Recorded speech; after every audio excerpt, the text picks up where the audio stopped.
Andhra Pradesh, Jagan Mohan Reddy is being cut down to size in the Lok Sabha this time around to the benefit primarily of the TDP, but also the JSP and also the Bharatiya Janata Party, which is expected to improve its tally, with the exit poll prediction saying the Congress still gets a fat zero in Andhra Pradesh, which means that the NDA here is knocking down 18 seats out of Andhra's entire total of 25, with the Jagan party getting the balance 7. Giant screen पर अब वो राज्य आपके सामने आ गया है।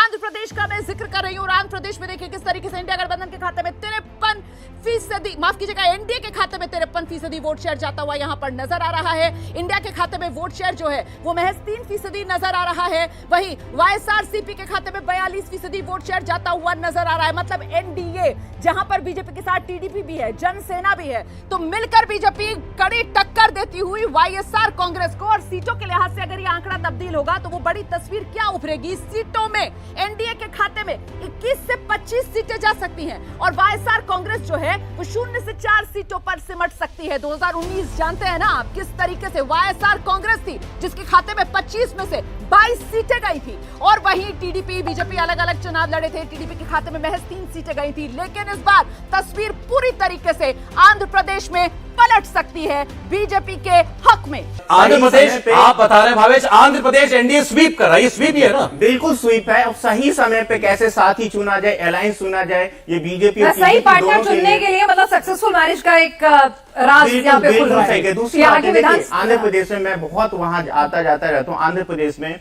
लगभग 2-3% के आसपास ही आबादी जिस कम्युनिटी से वाईएसआरसीपी के अध्यक्ष आते हैं, लेकिन आप देखेंगे वहां पे हर इंस्टीट्यूशन में हर जगह उन्होंने अपने लोगों को बिठा रहे। इसकी सबसे बड़ी नाराजगी आंध्र प्रदेश में, और शायद इसीलिए आपको ये नंबर दिखेगा हकीकत। यानी जिस टीडीपी की वजह से कभी नुकसान हुआ था हर्षवर्धन जी भारतीय जनता पार्टी को, आज वही TDP. YSRCP, huge attrition for him, slide down from 20 out of the 25 seats in Andhra, only 5 to 8 seats for the YSRCP. Big dent there and a big surge. Is this the return of the TDP and Chandrababu Naidu? Has that sentiment that this could perhaps be his last election work, or is it the magic of Narendra Modi plus the Khamba votes along with the Kapu votes and the Janasena coming into play? This NDA alliance of BJP plus Chandrababu Naidu or the TDP plus Janasena, has that worked? The NDA, Andhra Pradesh, 17 to 21. Very similar to all the surveys there for the India bloc, showing 3